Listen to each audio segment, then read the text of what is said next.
श्रीरामा जय रामा रघुरामा।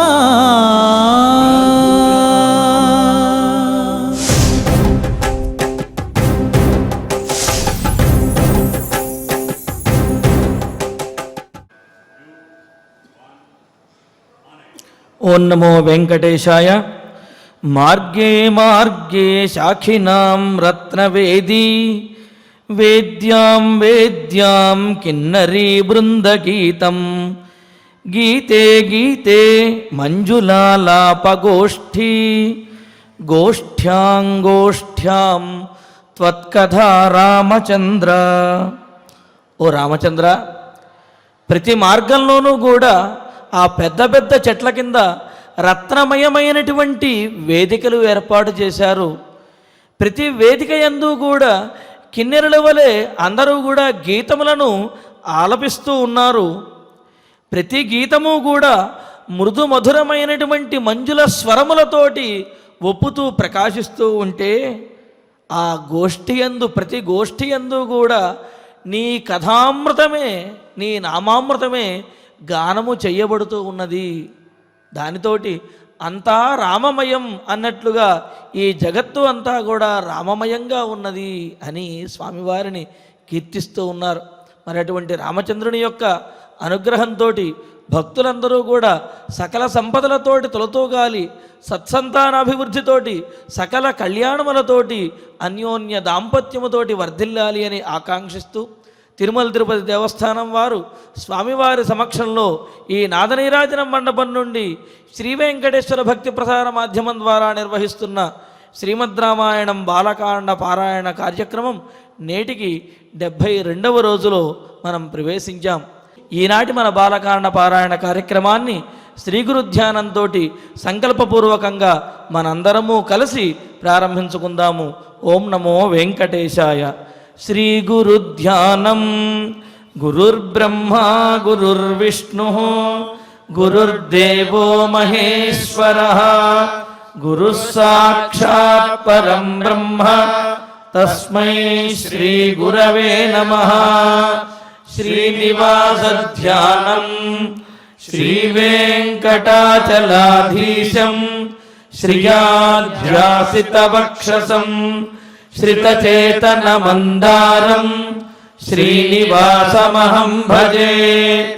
అథ సంకల్పః శ్రీమదాదివరాహ క్షేత్రే విరాజమానస్య శ్రీ పద్మావతీ జానేః అఖిలాండకోటి బ్రహ్మాండ నాయకస్య శ్రీరామచంద్ర రూపాంతరస్య భగవతః శ్రీ వెంకటేశ్వర స్వామినః సన్నిధౌ హనుమత్ సీతా లక్ష్మణ భరత శత్రుఘ్న పరివార సమేత శ్రీరామచంద్ర పరబ్రహ్మణః పరిపూర్ణానుగ్రహేణ అస్మిన్ భువనే అతిశీఘ్రమేవ విశూచికాక్రిమేః వినాశనార్థం భారతవర్షస్య అభివృద్ధౌ నిమగ్నానాం విద్యా విత్త వాణిజ్య కృషి వైద్య వైజ్ఞానిక దేశరక్షణాదిరంగేషు విద్యమానానాం ఆస్తిక మహాజనానాం సర్వేషాం సకుటుంబానాం ఆయురారోగ్యైశ్వర్య సద్బుద్ధి ఇత్యాది సర్వశుభఫలప్రాప్త్యర్థం తేషాం సర్వతోముఖాభివృద్ధి ద్వారా శ్రీరామరాజ్యస్య పునర్వ్యవస్థాపనార్థం అనూఢానాం శీఘ్రమేవ వివాహ సిద్ధ్యర్థం దంపతీనాం అనుకూల దాంపత్య సిద్ధ్యర్థం సంతానార్థినాం शीघ्रमेव सत्संतान प्राप्त्यर्थं ततः పితృదేవతా ప్రీత్యర్థం గో సంరక్షణార్థం చ సకల సంపత్ప్రదే శ్రీమద్వాల్మీకి రామాయణాంతర్గతే బాలకాండే యథాశక్తి శ్లోకవ్యాఖ్యాన పురస్సరం నవమ సర్గ శ్లోకపారాయణం తథా శ్రీమద్యోగవాసిష్ఠే విశూచికా మహామారీ నివారకస్య మహామంత్రస్య పారాయణం శ్రీధన్వంతరి మంత్రపారాయణం చ అన్యోన్య సాహాయ్యేన ఆచార్యముఖేన కరిష్యామహే. శ్రీ వాల్మీకి ప్రార్థనా. వాల్మీకిర్ముని సింహస్య కవితావనచారిణః శృణ్వన్ రామకథానాదం కో న యాతి పరాం గతిం. శ్రీ ఆంజనేయ ప్రార్థనా. యత్ర యత్ర రఘునాథ కీర్తనం తత్ర తత్ర కృతమస్తకాంజలిం బాష్పవారి పరిపూర్ణలోచనం మారుతిం నమత రాక్షసాంతకం. శ్రీరామాయణ ప్రార్థనా. వేద వేద్యే పరే పుంసి జాతే దశరథాత్మజే వేద ప్రాచేతసాదాసీత్ సాక్షాద్ రామాయణాత్మనా. శ్రీరామ ప్రార్థనా. ఆపదామపహర్తారం దాతారం సర్వసంపదాం లోకాభిరామం శ్రీరామం భూయో భూయో నమామ్యహం. శ్రీరామచంద్ర పరబ్రహ్మణే నమః. అథ శ్రీమద్ రామాయణే బాలకాండే నవమః సర్గః. శ్రీ గురుభ్యో నమః. శ్రీ వెంకటేశ చరణౌ శరణం ప్రపద్యే. శ్రీరామాయ నమః. ఏతచ్ఛ్రుత్వా రహస్సూతః రాజానమిదమబ్రవీత్ ఋత్విగ్భిరుపదిష్టోయం పురావృత్తో మయా శ్రుతః. ఇంతవరకు జరిగిన దానిని గమనించిన దశరథ మహారాజు, ఆ దశరథ మహారాజుకి అత్యంతం ఆత్మీయుడుగా ఉన్నటువంటి సుమంత్రుడు, ఇంకా వారిద్దరే మిగిలేరు, ఉన్నవారందరినీ పంపించేశాడు దశరథ మహారాజు. ఈ జరిగిన వృత్తాంతాన్ని అంతని విని ఏతత్ శ్రుత్వా అంటే ఏమర్థం? దశరథుడికి ఒక సంకల్పం కలగడం, ఓ దివ్యమైనటువంటి సంకల్పం అని సుమంత్రుడు మొదలైన మంత్రి మండలిలో ఒక నిర్ణయం చేసుకోవడం, గురువుల్ని పిలుచుకోవడం, వారందరూ తథాస్తు విజయోస్తు అని దీవించడం, ఆ గురువుల ఆనతి అయినదే తడవుగా ఆ ఫలం తన ఒళ్ళో వాలినట్లుగా దశరథ మహారాజుకి ఆనందానుభూతి. ఆ స్థితిలో నిన్నటి రోజున మనం అనుకున్నాం, తన ఇల్లాలి దగ్గరగా వెళ్ళి బాధపడకు, మన అవసరాలన్నీ తీరిపోతాయి, మన కష్టాలన్నీ పోతాయి. ఎన్ని కష్టాలు ఎన్ని అవసరాలు, ఒక్క సంతతి ఉంటే ఏది లేకపోయినా అంతా ఉన్నంత తృప్తి, అది లేనంత వరకు ప్రజయాహి మనుష్య పూర్ణ అని మనం చాలా రకాల శృతుల్ని చెప్పుకున్నాం కదా. స్త్రీకి పురుషుడికి దంపతులిద్దరికీ చెప్పలేని లోటు. అందంగా పక్క వేసిన తర్వాత ఆ పక్కని పిల్లలు దున్నేసినట్లుగా ఆడుకుంటూ ఉంటే ఎంత ఆనందం, ఎంత సంతోషం. ఏదైనా చేసిన వస్తువు అమ్మా నాకు ఇంకొంచెం పెట్టవా అని అడిగే పిల్లవాడు లేకుండా కేవలం తనే ఇంకా దాచుకుని తినాల్సి వస్తే అది ఎంత దుఃఖం, అది తీప, అది కడుపు నిండడమా? కడుపు పండనంత వరకు ఆ తృప్తి ఎక్కడిది? కనుక ఈ ఏతత్ శ్రుత్వ అన్న మాటలో ఈ దీన్ని అంతని కూడా అలా చిన్న చిన్న చిత్రాలుగా చూపిస్తున్నారన్నమాట మహర్షి. ఈ దశరథుడు తన భార్యలందరినీ ఓదార్చడం, మంచి సంకల్పం చేసేను అని అనడం, వాళ్ళందరూ హృదయప్రియులుగా ఉండడం, ఆ తరువాత వారందరూ కూడా సంతోషంగా మేము దీక్ష పూనుతాం అని అనడం, దీన్ని అంతని విని అని అర్థం. ప్రతి ఒక్క చిన్న అంశాన్ని చాలా లోతుగా గమనించాలి. ఇది కావ్యం.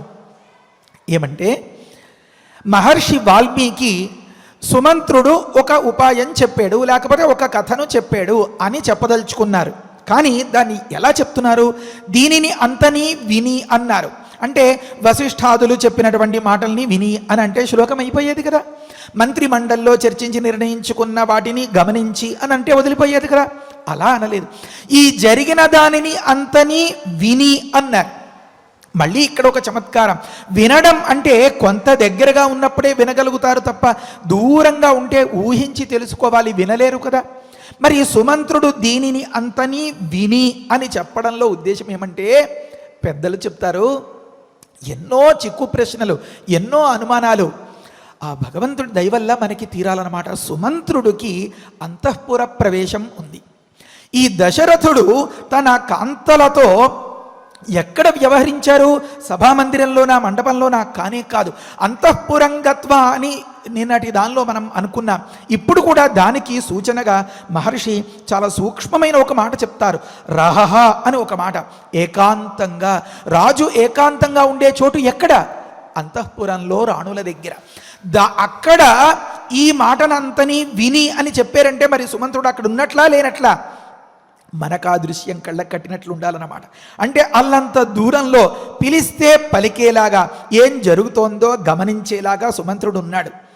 ఇంకా చాలా విచిత్రం. తవ్వే కొద్దీ గనులు నిధులుని తవ్వినట్లుగా ఉంటుంది. ఎంత అందమైన భావాలంటే, ఇంతవరకు మాట్లాడలేదు. దశరథుడు తన భార్యలతో మాట్లాడుతున్నాడు, సుమంత్రుడు అడ్డం పడలేదు. వశిష్ఠాదులతో మాట్లాడుతున్నాడు, సుమంత్రుడు ఎక్కడా అడ్డం పడలేదు. ఆగి ఆగి నిదానించి అప్పుడు మాట్లాడుతున్నారు. ఇంతవరకు మీరు గమనించండి, గడిచిన రామాయణ కథ పిలిచి అడిగితే తప్ప ఊరికే సలహాలు ఇవ్వడు సుమంత్రుడు. సరే, ఈ సందర్భంలో ఏతదు శ్రుత్వా తన భార్యలతో ఆ భుజం పట్టి పైకి లేపి కళ్ళు తుడిచి ఆ బాధను పోగొట్టేలాంటి సందర్భాన్ని అంతని కూడా గమనించాడు. అంటే సుమంత్రుడు ఎంతటి స్వచ్ఛమైనటువంటి స్వభావం, ఎంత రాజు పట్ల ఒక అంకిత భావం, ఎంత పరమాత్మ దృష్టితో ఆ రాజుని సేవించి ఉంటాడో మీరు గమనించండి. అయినా ఈ జరిగిన వాటిల్లో ఏమీ అశ్లీలమైన అంశాలు ఏమీ లేవు, సుమంత్రుడు చూడకూడనివి, వినకూడనివి.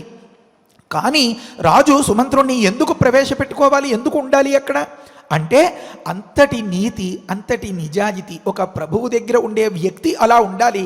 ఆ వ్యక్తిని ప్రభువు అలా భావించాలి. ఏతత్ శ్రుత్వా రహహ, రహస్యంగా, సూతః అని ఉంది.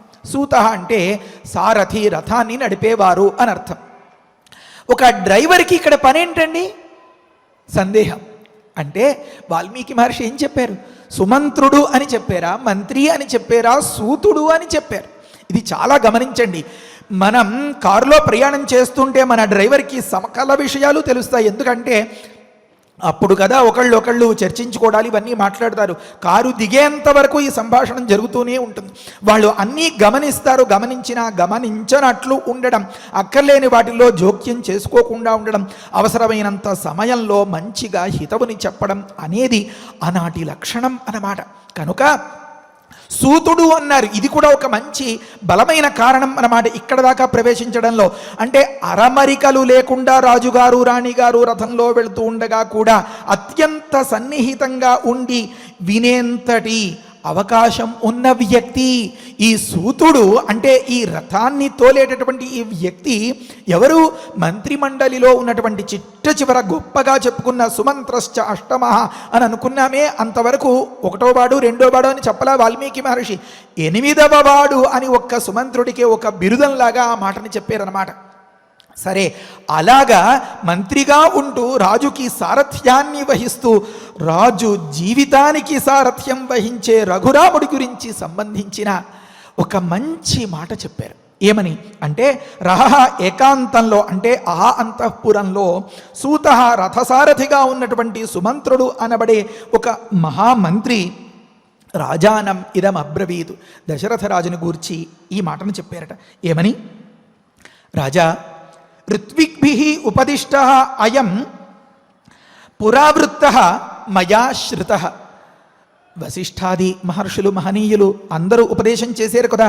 వారి చేత ఉపదేశింపబడినటువంటి ఈ అంశమంతా పురావృత్తము, ఇదివరకే జరిగిన అని అర్థం అన్నమాట. ఏదో మన మాటలో ఫ్లాష్ బ్యాక్ అంటారే అలాంటి మాట. అయితే చూసే ప్రేక్షకుడికి అది ఫ్లాష్ బ్యాక్ కాదు. ఎందుకు? వీడికి అపూర్వం, అప్పటిదాకా తెలియదు కనుక. ఇప్పుడు దశరథుడు ఒక ప్రేక్షకుడు, సుమంత్రుడు ఎప్పుడో జరిగిన దానిని పూర్తిగా ఎరిగినవాడు, అతడు వివరిస్తున్నాడనమాట. ఏమా కథ, ఏమా వివరణ? పురావృత్తము అంటే ఇతిహాసము. అది పై శ్లోకంలో తెలుసుకుందాం. ఈ శ్లోకం చదువుకుందాం. ఏతచ్ఛ్రుత్వా రహస్సూతః రాజానం ఇదమబ్రవీత్ ఋత్విగ్భిః ఉపదిష్టోయం పురావృత్తః మయా శ్రుతః ఏతచ్ఛ్రుత్వా రహస్సూతః రాజానం ఇదమబ్రవీత్ ఋత్విగ్భిః ఉపదిష్టోయం పురావృత్తః మయా శ్రుతః. సనత్కుమారో భగవాన్ పూర్వం కథితవాన్ కథాం ఋషీణాం సన్నిధౌ రాజన్ తవ పుత్రాగమం ప్రతి. పురావృత్తము ఎప్పుడో జరిగిన వార్తాలాపము మయా శ్రుత, నా చేత వినబడినది, నేను విన్నాను అని సుమంత్రుడు అన్నాడే. ఏమా కథ అంటే, రాజన్, భగవంతుడు త్రికాలవేది, భవిష్యత్తుని క్షుణ్ణంగా అప్పుడే కళ్ళెదురుగా చూడగలిగినంతటి ఐశ్వర్యం, ఆ సామర్థ్యం. అలాంటి సనత్కుమారుడు అనేటటువంటి ఒకానొక మహనీయుడు పూర్వం కథితవాన్ కథాం, వెనుక ఒక కథను చెప్పారు అన్నారు. కథ అంటే సాధారణంగా జరిగినది కదా, అంటే అయిపోయినది, పాత విషయం. కానీ ఇక్కడ ఏమని అర్థం చెప్పుకోవాలి? భవిష్యత్ విషయిణీం అని చెప్తారు అక్కడ. ఎందుకు అంటే మీరు బాగా గమనించండి. ఇప్పుడు మనం ఎక్కడ ఉన్నాం? నాదనీరాజన మండపంలోనా? కాదు. నిజంగా చెప్పాలంటే దశరథుడి అంతఃపురంలో ఉన్నాం. ఆ సుమంత్రుడు, ఆ దశరథుడు పెద్ద పెద్ద మల్లగుల్లాలు పడి అశ్వమేధ యాగం గురించి అంతా నిర్ణయం చేసుకుని ఇంకా ఇహనో ఇటు పైనో అన్నట్లుగా అది కూడా నిన్న అనుకున్నాం. వసంత ఋతువులో జరిగింది ఈ కథ అంతా. చైత్ర పూర్ణిమ నాడు దీని ఆరంభం జరగాలి అని. ఆ వసంతకాలంలో, ఆ అంతఃపురంలో, ఆ ప్రదేశంలో ఈ మాటలు మాట్లాడుకునే క్షణానికి ఇప్పుడు చెప్పబోయే కథ ఇంకా జరగల కనుక భవిష్యత్ విషయిణీం అని ఒక మాట అన్నమాట. అది వసంతకాలం అని చెప్పడానికే మంచు తొలగిపోతే వసంత ఋతువులో సూర్య ప్రభావం వల్ల ఈ చెరువులో ఉండేటటువంటి పద్మాలన్నీ అందంగా వికసించి మరింత అందంగా కనిపించినట్లుగా ఈ మంచి కబురు వినగానే ఆహా, ఇనవంశోద్భవుడు, మన సూర్యవంశంలో పుట్టినటువంటి రఘురాముని యొక్క ఆవిర్భావాన్ని గురించిన గమనించినంత మాత్రం చేతనే, ఆ కథని గమనించినంత మాత్రం చేతనే ఈ ముఖ పద్మాలన్నీ విరబూసిన చెరువు నిండినటువంటి పద్మాల్లా ఉన్నాయి అని అనుకున్నాం. కనుక అలాంటి వసంత ఋతువులో ఒకనొక ప్రాతకాలం కాబోలు ఇలా ఉంది సన్నివేశం. అప్పటికి ఈ కథ ఇంకా జరగలేదు, జరగబోయేది. దాన్ని చెప్తున్నారు. ఏమని? కథాంకథితవాన్. ఎక్కడ చెప్పారు ఇది? ఋషీణాం సన్నిధవు. నువ్వు ఎక్కడ విన్నావు సుమంత్ర అంటే, మన గురుగారులు ఉన్నారు కదా వశిష్ఠాది మహర్షులు, వారి యొక్క సన్నిధిలో ఈ కథను చెప్తూ ఉంటే అది నా చేత వినబడినది అన్నారు. ఇందులో కూడా చాలా చమత్కారం. సంస్కృతం తెలిస్తే ఈ తీపి అంతా కూడా ఆస్వాదించగలుగుతాం అన్నమాట. నేను విన్నాను అనడంలో తన ప్రయత్నం కొంత కనబడుతుంది. నా చేత వినబడినది, నా చెవిలో పడింది అంటే తన ప్రయత్నం లేదు. ఆ సమీపంలో ఉన్నాడు సుమంత్రుడు, కానీ వారు మాట్లాడుకునే మాటలు ఇతని చెవిలో పడ్డాయి. ఎలా పడ్డాయి? ఇతన్ని అనుమానించలేదు. రాబోయే చరిత్ర గురించి, భవిష్యత్ జ్ఞానం గురించి మరి బట్టబయలు చెయ్యొచ్చా? వశిష్ఠాదులతో సనత్కుమారులు వారు చెప్తున్నారు, కానీ అక్కడ ఉండకూడని వారిని ఉంచుతారా? ఉంచరు. మరి సుమంత్రుడు ఉంటేనే కదా విన్నాడు. విన్నాడా? వినబడిందా? వినబడింది. అంటే అంతటి విశ్వసనీయత వశిష్ఠాదులకు కూడా సుమంత్రుని యందు. మరి సుమంత్రుడు కూడా ఏదో ఒకలాగా కలగజేసుకుని అక్కర్లేని విషయాల్లో, మనం ఏదో బస్సులో ప్రయాణం చేస్తుంటే వెనకాల మాట్లాడుకుంటున్న జంట ఏమిటో, వాళ్ళ మాటలు ఏమిటో దాని మీద దృష్టి పెట్టి అలా అసహ్యంగా అసభ్యంగా ప్రవర్తించినట్లుగా జరగలేదు ఆ సందర్భం. చెవులు రిక్కించి ఇంకేమంటున్నాడు అన్నట్లుగా కాదు. మరి ఆ వశిష్ఠాదులందరూ కూడా నిస్సంకోచంగా ఏకాస్త దాపరికం లేకుండా మాట్లాడుకుంటున్నారు ఈ సుమంత్రుణ్ణి పెట్టుకుని. సుమంత్రుడు తన రాజకర్తవ్యం కోసం అక్కడ ఉన్నాడు తప్ప దీని మీద ఆసక్తి కొద్దీ కాదు అనే అంశం మనకి తెలుస్తుంది. అంటే మహర్షులు మాట్లాడుకునే రహస్యాల్ని మనం విని మీరు ఇక్కడి నుంచి అవతలకి వెళ్ళిపోండి అని అనిపించుకోవడం ఎంతవరకు న్యాయం? ఆ పని సుమంత్రుడు ఎన్నటికీ చేయడు. కనుక మయా శృత అన్నారు. వాల్మీకి మహర్షి చెప్పిన ఒక్కొక్క పదం ఒక్కొక్క అక్షరం ఎంతో లోతైన అర్థాన్ని ఇస్తూ ఉంటుంది. నాకు వినబడింది నా ప్రయత్నం లేకుండా. ఒక కథను చెప్పారు వశిష్ఠాది మహర్షుల యొక్క సన్నిధిలో అన్నారు. ఏమా కథ? దేని గురించి? తవ పుత్రాగమం ప్రతి. ఇది కూడా చాలా అందమైన మాట. నీకు పుత్ర ప్రాప్తి కోసం లేకపోతే నీకు సంతతి సిద్ధి కోసం అన్నా కూడా ఈ మాట పూర్తయిపోతుంది. నను పాలింపగా నడిచి వచ్చితివా అనే మాట మన గాయకులు చెప్తూ ఉంటారు. మన త్యాగరాజస్వామి హృదయపూర్వకంగా తన హృదయాన్ని ఆవిష్కరించినటువంటి మంచి మంచి తీయటి రామాయణ కథా సారాలు. అలా మనల్ని అందరినీ రక్షించడానికి ఆయన నడుచుకుని వచ్చేటటువంటి ఆ సందర్భాన్ని వారు చెప్తూ ఉండగా జరగబోయేదాన్ని జరిగినట్లుగా నేను అప్పుడు విన్నాను రాజా అని చెప్పారు. మళ్ళీ ఇందులో ఇంకొక మాట, సుత సుత సుత అని చెప్పుకుంటూ వస్తున్నారు ఇప్పటిదాకా. ఇప్పుడు ఏమన్నారు? తవ పుత్రాగమం ప్రతి అన్నారు. ఇందులో ఇంకా చాలా చమత్కారం. పుతుత్ర అని 2 భాగాలు ఉన్నాయి. పుత్ర లేదా పుత్రిక ఏ శబ్దాన్ని తీసుకున్నా, ఆడపిల్లైనా మగ పిల్లవాడైనా ఏమర్థం? పుతు అన్నదానికి భరించరాని నరకం అని అర్థం. దాని నుంచి రక్షించే అనే అర్థంలో త్ర అన్నమాట. బుద్ధిరతులను త్ర రక్షించే అని వశిష్ఠుణ్ణి అనుకున్నామే, అలా పుతుత్ర ఈ నరకం నుంచి రక్షించే.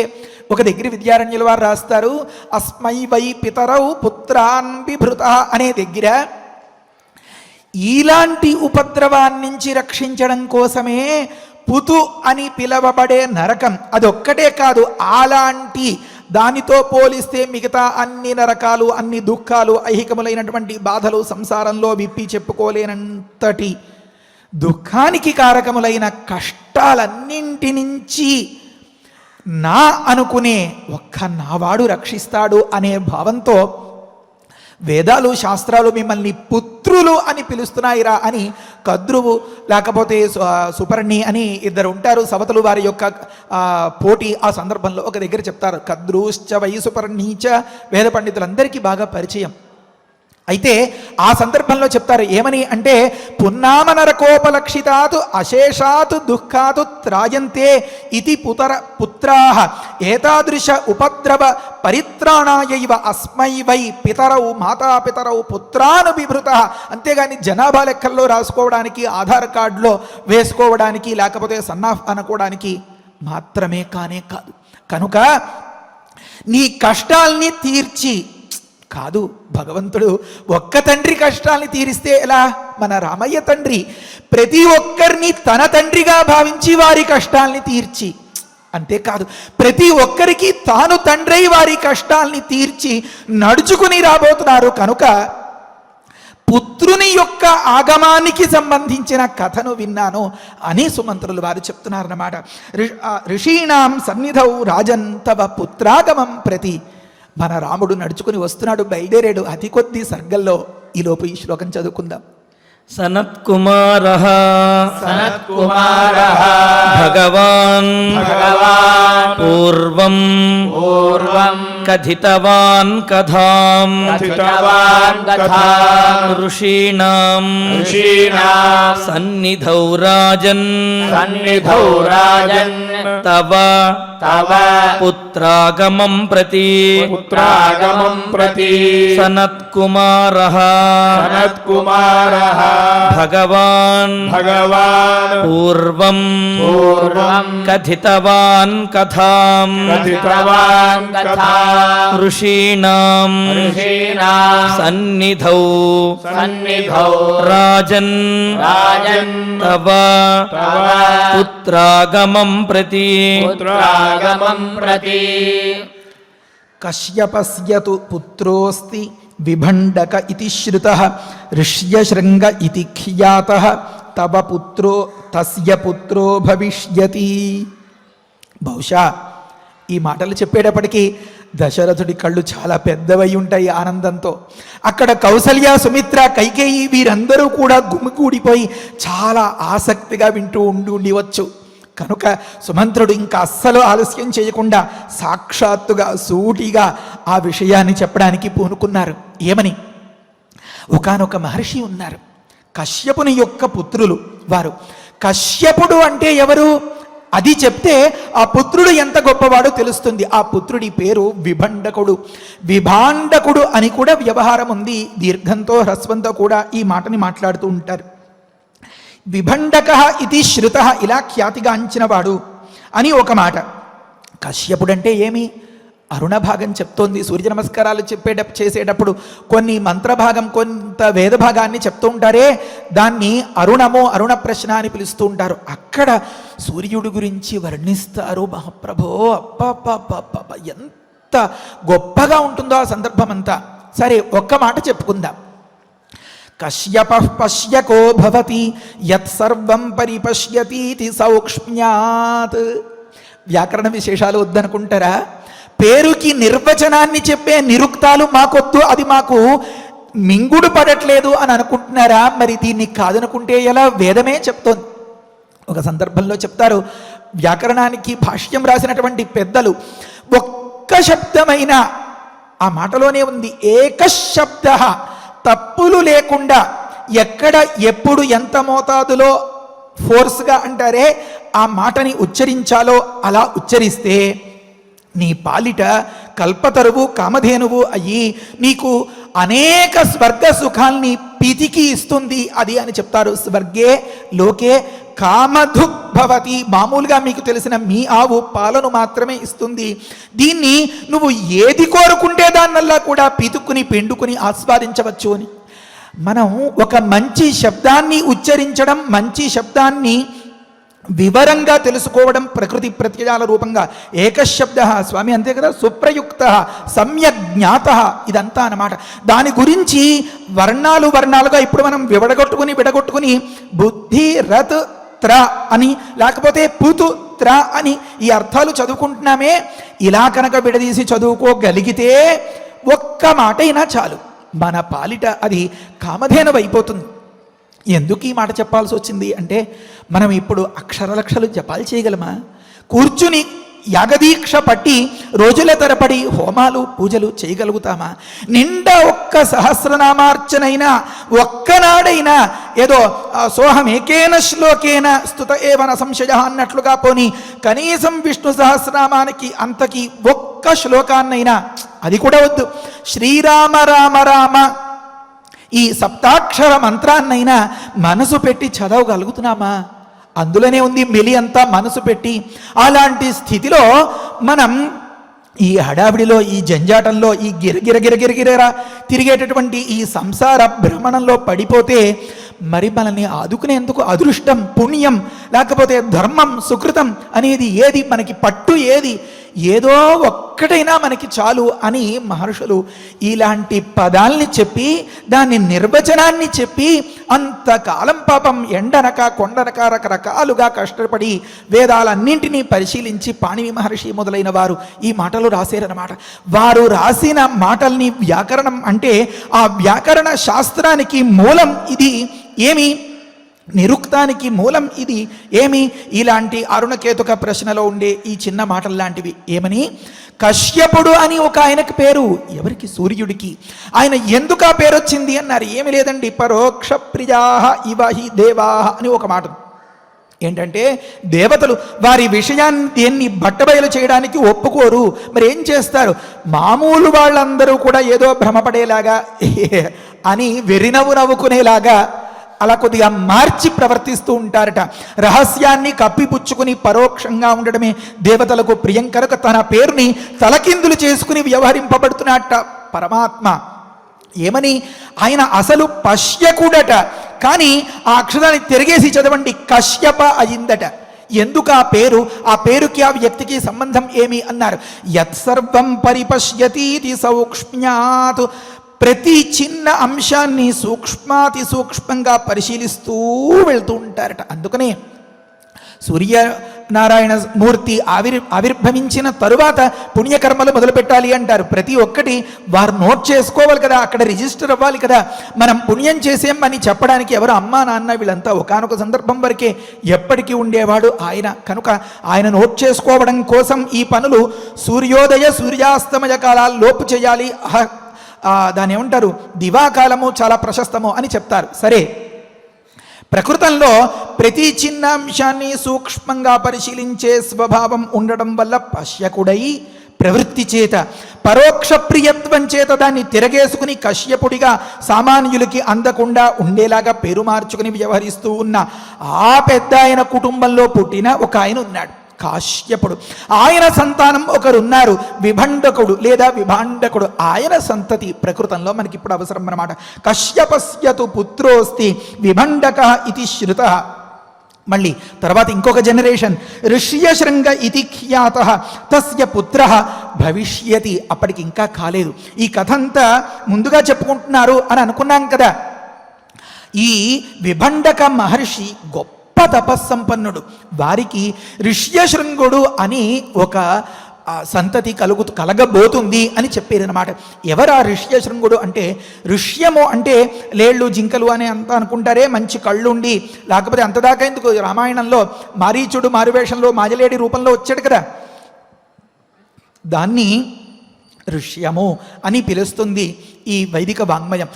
దానికి వలె శృంగములు కొమ్ములు కలవాడు కనుక ఈ మునికుమారుడు ఋష్యశృంగుడు అని పిలువబడతాడనమాట. దీని గురించి ఒక చిన్న కథ ఉంది, దాన్ని కొంచెం సమయం చూసుకుని నిదానంగా చెప్పుకుందాం. ముందరంతా రాబోయేది అదే.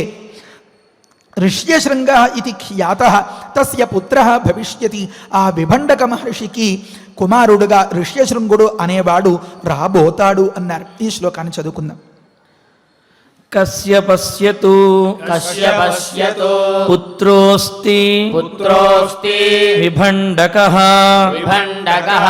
ఇతి శ్రుతః ఋష్యశృంగః ఇతి ఖ్యాతః తస్య పుత్రః భవిష్యతి కశ్యపస్యతు పుత్రోస్తి విభండకః ఇతి శ్రుతః ఋష్యశృంగః ఇతి ఖ్యాతః తస్య పుత్రః భవిష్యతి. ఇప్పుడు ఋష్యశృంగుణ్ణి గురించి చెప్పదలిచి వెనకాల పుట్టుపూర్వోత్తరాలు ఎందుకంటే చెప్పడం అని ప్రశ్న వస్తుంది. అంటే పెద్దవారి నుంచి పోలికలు గుణాలన్నీ పిల్లలకు వస్తాయి.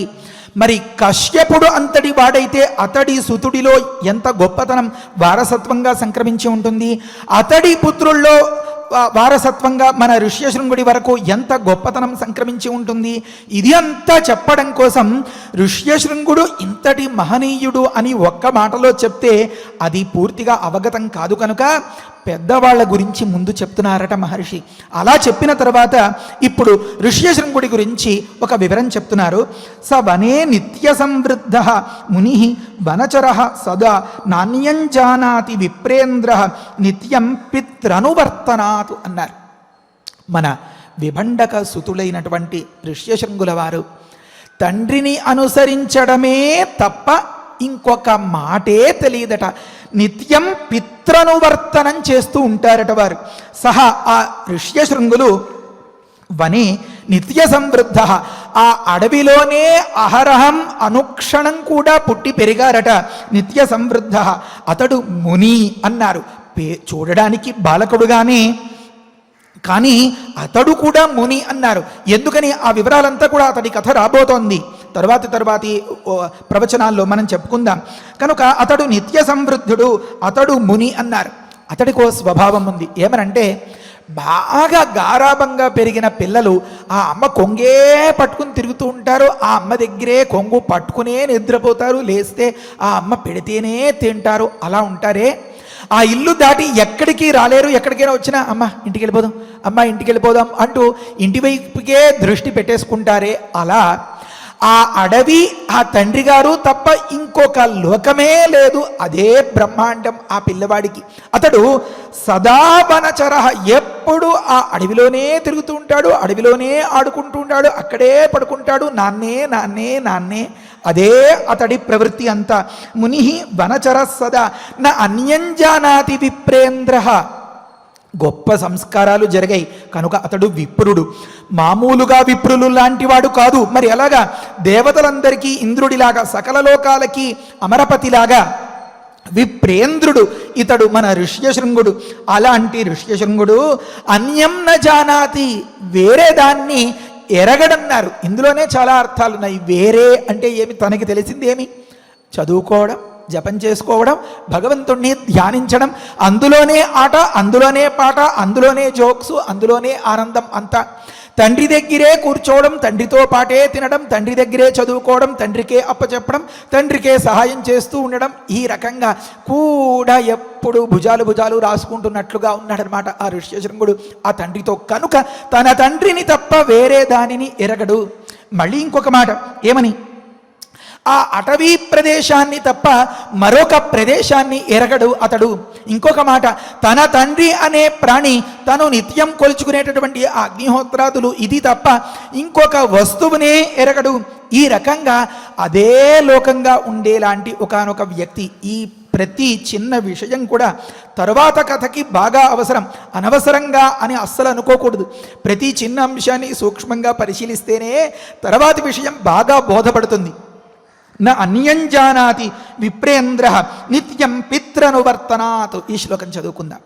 సవనే సవనే నిత్య సమృద్ధ నిత్య సమృద్ధ ముని మునిః వనచర సదా వనచరః సదా నాన్యం జానాతి నాన్యం జానాతి విప్రేంద్ర విప్రేంద్రః నిత్యం నిత్యం పిత్రనువర్తనాత్ పిత్రనువర్తనాత్ సవనే సవనే నిత్య సమృద్ధ నిత్య సమృద్ధ మునిః మునిః వనచర సదా వనచరః సదా నాన్యం జానాతి నాన్యం జానాతి విప్రేంద్ర విప్రేంద్రః నిత్యం నిత్యం పిత్రనువర్తనాత్ పిత్రనువర్తనాత్ వైవిధ్యం బ్రహ్మచర్యస్య భవిష్యతి మహాత్మనః లోకేషు ప్రథితం రాజన్ విప్రైశ్చ కథితం సదా. రాజన్ దశరథ, అతడి దగ్గర 2 విధాలైనటువంటి బ్రహ్మచర్యం ఉండబోతోంది అన్నారు. బ్రహ్మచర్యం 2 రకాలుగా ఉండడం ఏమిటండి? మనకి తెలిసి పెళ్ళయ్యేంత వరకు మా వాడింకా బ్రహ్మచారి అని అనుకుంటూ ఉంటాడు. పెళ్ళయిన తర్వాత ఇంకా అతను గృహస్థు అని భావం అన్నమాట. ఆ రకంగా లోకంలో బ్రహ్మచారి అన్నదానికి ఒక భావం తెలుసు చాలామందికి. ఇంకొక బ్రహ్మచారిగా కూడా ఉండే సందర్భం ఉంది బ్రహ్మచర్యం. ఏమనంటే షోడశర్తునిషాః స్త్రీణాం అని మొదలుపెట్టి ఒక మాట చెప్తారు. ఏమనంటే ఇల్లాలు రజస్వలగా ఉన్న సందర్భంలో 16 రోజులు ఋతుకాలము అని పిలువబడుతుంది. తస్మిన్ యుగ్మాసు సంవిశేతు, వాటిలో సరి రోజుల్లో మాత్రము ఇల్లాలితో కలవాలి. బ్రహ్మచార్యేవ పర్వాణి ఆద్యాశ్చతస్రశ్చ వర్జయేతు అని ఒక ప్రమాణం ఉంది. పర్వదినములు, అమావాస్య, పూర్ణిమ, లేకపోతే ఏకాదశి ఇలాంటి మంచి మంచి సందర్భాలు, లేకపోతే మొదటి నుంచి 4 రోజులు విడిచిపెట్టి కేవలము యుగ్మములయందు మాత్రమే ఇల్లాలితో కలిసేలాంటి వ్యక్తి నిత్య బ్రహ్మచారి అట. ఈ ఋష్యశృంగుడు ఇప్పటి వరకు కృష్ణాజనాన్ని ధరించడం, వేదాలే వల్లి వేసుకుంటూ ఉండడం, ఏ స్త్రీ సంబంధం లేకుండా ఉండడం, ఇలా మనవాళ్ళు అనుకునే బ్యాచిలర్ లైఫ్ అంటారే దాన్ని గడుపుతూ కొంతకాలం ఉంటాడు. మరికొంతకాలమేమో గృహస్థుగా ఉండి కూడా ఈ ధర్మ సంబద్ధమైనటువంటి ఇలాంటి ప్రవర్తనతో నిత్య బ్రహ్మచారిగా ఉంటారు అని ఒక మాట చెప్పారనమాట. మహాత్మనః పరమ పూజ్య స్వభావుడైన ఆ ఋష్యశృంగుని యొక్క బ్రహ్మచర్యము ద్వైవిధ్యం భవిష్యతి, 2 విధాలుగా ఉండబోతోంది అన్నారు. ఒకటి లోకేషు ప్రథితం, లోకంలో బాగా ప్రచారంలో ఉన్నది. రెండోది విప్రైశ్చ కథితం, మహాత్ములు మహర్షులు స్మృతుల్లో చెప్పిన విధంగా ఉండేది ఒక రకమైనటువంటి బ్రహ్మచర్యం అన్నారు. ఇది పైకి చెప్పుకునే మాట. అంతరార్థం ఇంకొకటి ఉంది అన్నారు. ఏమని? అతడి యొక్క బ్రహ్మచర్యం అంటే బ్రహ్మ అంటే పరమాత్మ అన్నమాట. ఆ పరమాత్మ యందే ఎప్పుడు ఆచరణం ప్రవృత్తి ఆలోచన కలిగినటువంటి వ్యక్తిని బ్రహ్మచారి అనాలట. అలాంటి బ్రహ్మచర్యము, అతడి యొక్క బ్రహ్మచర్యము ద్వైవిధ్యము, ద్వివిధత్వము కలది అట. ఏమి అన్నారు? ఆ ద్వివిధ్య కలది అట.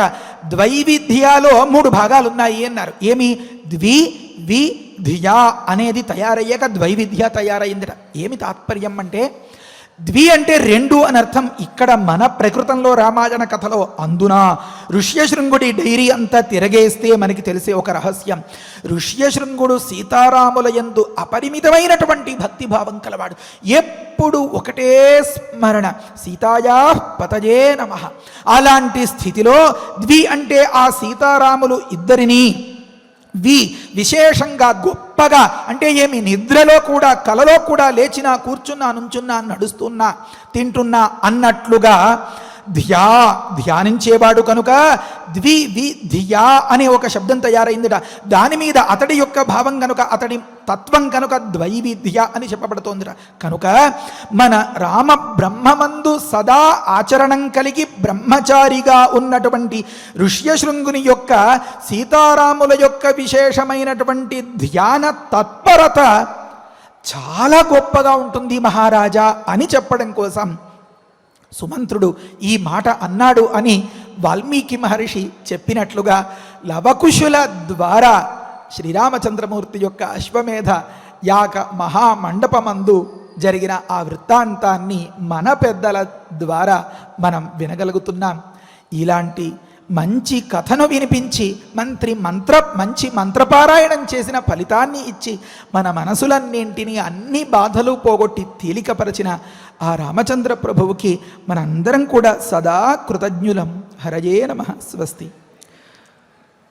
ద్వైవిధ్యం బ్రహ్మచర్యస్య భవిష్యతి మహాత్మనః లోకేషు ప్రథితం రాజన్ విప్రైశ్చ కథితం సదా ద్వైవిధ్యం బ్రహ్మచర్యస్య భవిష్యతి మహాత్మనః లోకేషు ప్రథితం రాజన్ విప్రైశ్చ కథితం సదా. ఇప్పటి వరకు రమ్యమైనటువంటి రామాయణ ప్రవచనంలో ఆ దశరథ మహారాజు తన రాణులతోటి ఈ విషయాన్ని చెప్పగా, ఆ పక్కనే ఉన్నటువంటి సుమంత్రుల వారు తాను ఒకానొక సందర్భంలో విన్నటువంటి, తనకు వినబడినటువంటి విషయాన్ని, ఒక శుభవార్తను దశరథ మహారాజుకు తెలియజేశారు. ఇవ్వండి, ఈ సందర్భంలో చూడండి, వాహన చాలకులు కానివ్వండి, ఆంతరంగికమైనటువంటి సేవకులు కానివ్వండి, మంత్రులు కానివ్వండి, వారికి ఏర్పడినటువంటి అవధులలో వారు ఉండాలి తప్ప అంతకు మించి కానీ ఉన్నట్లయితే కనుక అది రాజుగారి యొక్క విశ్వాసాన్ని కోల్పోతారు. కాబట్టి ఎవరెవరు ఏ పని చేయాలో ఆ పని చేయడంలో నిమగ్నులై ఉండాలి. అవసరమైనప్పుడు మాత్రమే మాట్లాడాలి తప్ప ఆతృతతోటి ఎక్కువగా మాట్లాడకూడదు అనే విషయాన్ని కూడా మనం ఆచార్యుల వారి యొక్క ప్రవచనంలో చక్కగా తెలుసుకున్నాము. అదేవిధంగా బ్రహ్మచర్య లక్షణము అంటే గృహస్థుడిగా ఉండి కూడా బ్రహ్మచారి ఎలా అవుతాడనేది గరుడ పురాణంలో చెప్పినటువంటి విశేషాన్ని కూడా ఆచార్యుల వారి యొక్క ప్రవచనంలో మనం తెలుసుకున్నాము. మరిటువంటి విశేషాలన్నీ కూడా గుర్తుపెట్టుకుంటూ ఈనాటి శ్లోకాలని అఖండంగా మరొక్కసారి పారాయణ చేసుకుందాం.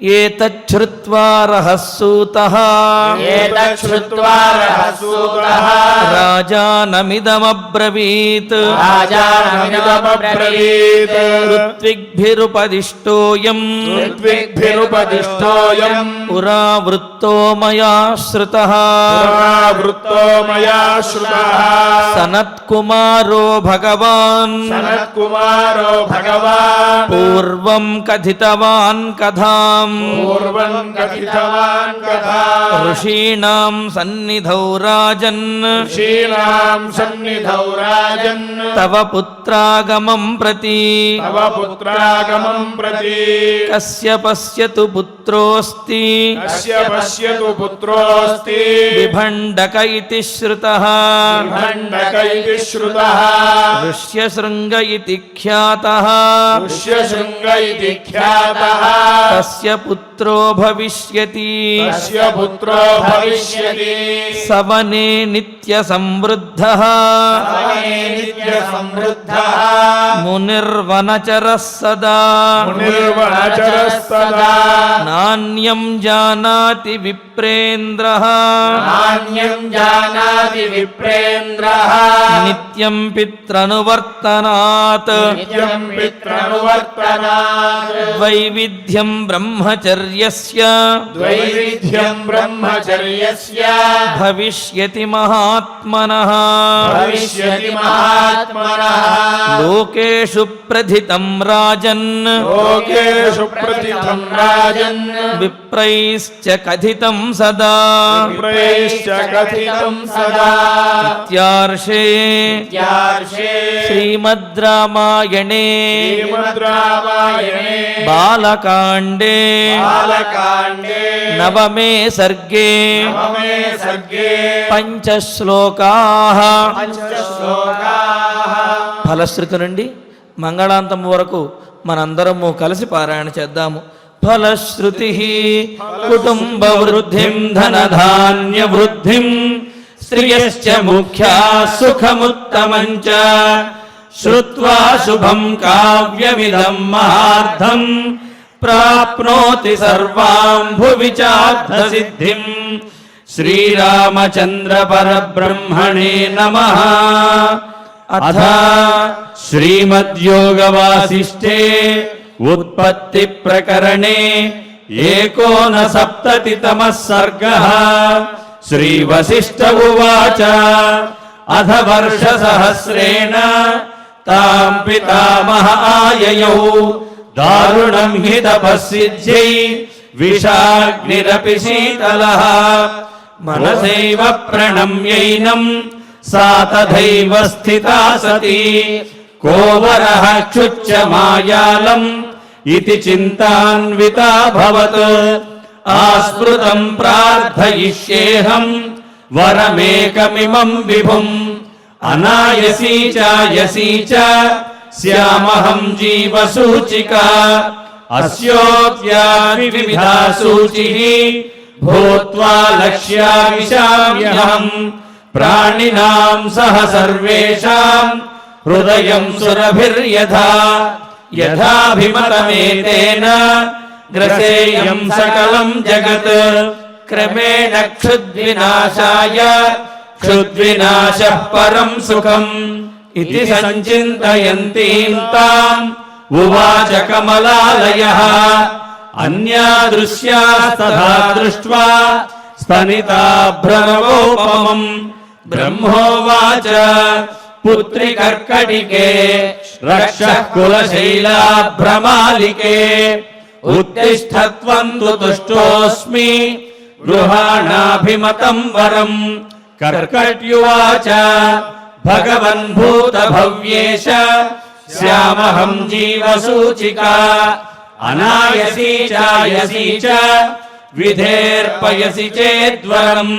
శ్రీవసిష్ఠ ఉవాచ ఏవమస్త్వితి తాముక్త్వా పునరాహ పితామహః. సూచికా సోపసర్గాత్వం భవిష్యసి విశూచికా. సూక్ష్మయా మాయయా సర్వలోకహింసాం కరిష్యసి.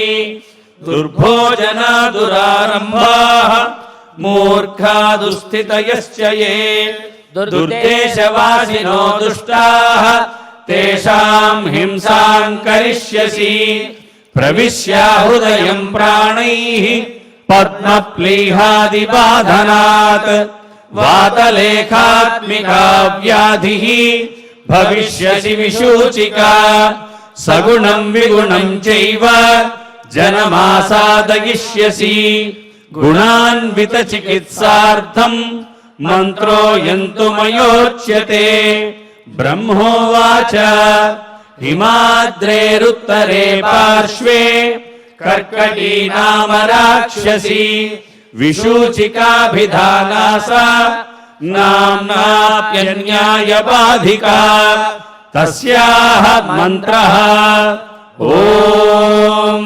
హ్రీం హ్రాం హ్రీం రాం విష్ణుశక్తయే నమః ఓం హ్రీం హ్రాం హ్రీం రాం విష్ణుశక్తయే నమః ఓం హ్రీం హ్రాం హ్రీం రాం విష్ణుశక్తయే నమః ఓం నమో భగవతి విష్ణుశక్తిమేనాం ఓం హర హర నయ నయ పచ పచ మధ మధ ఉత్సాదయ ఉత్సాదయ దూరే కురు స్వాహా హిమవంతం గచ్చ జీవ సహ సహ సహ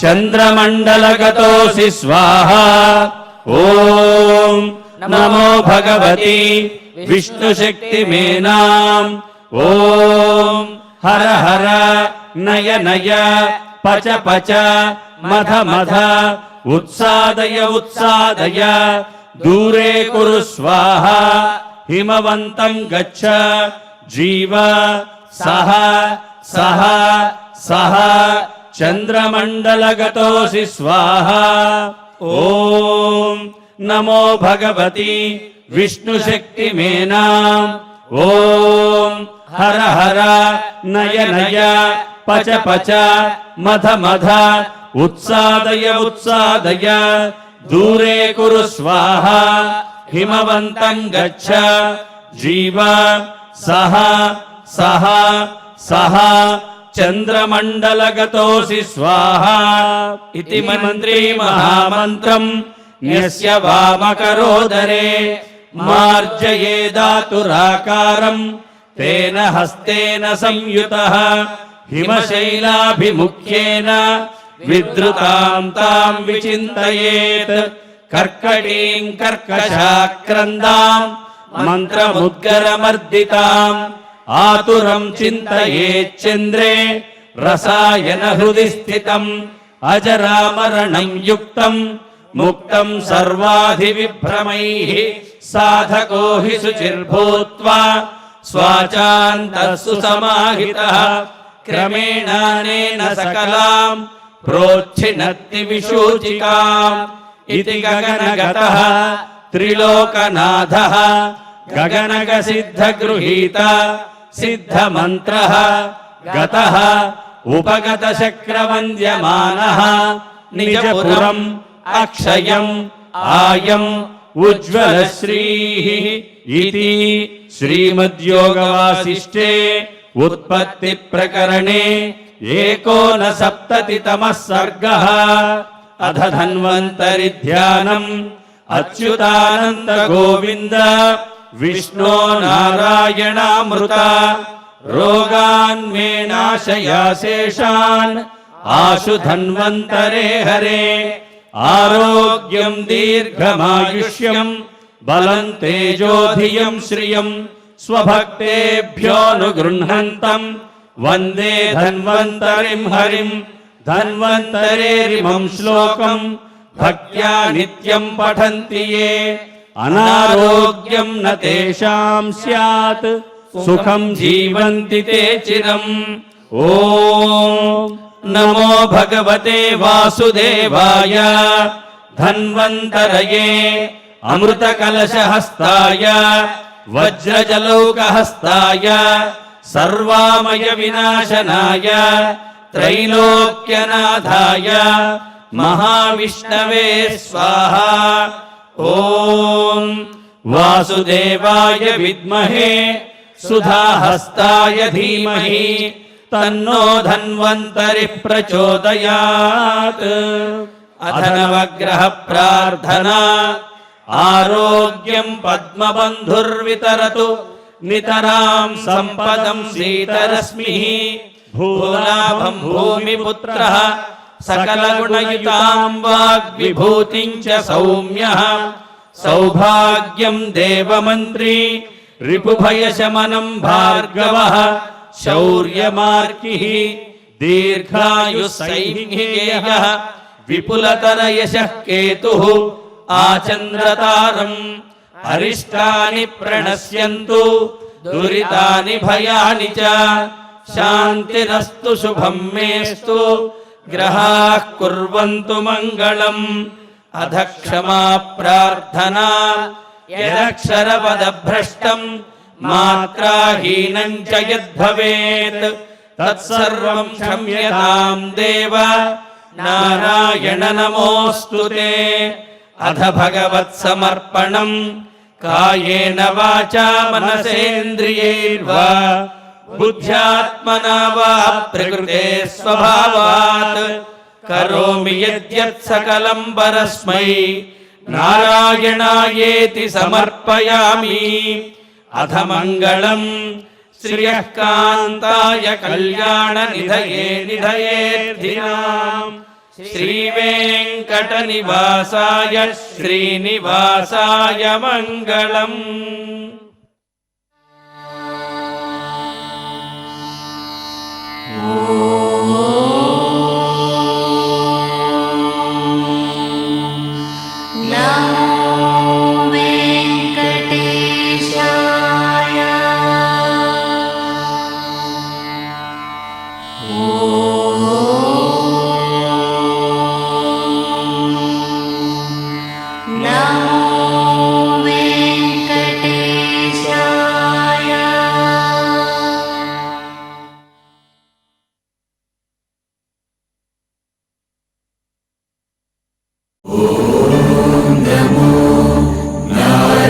नारायणाय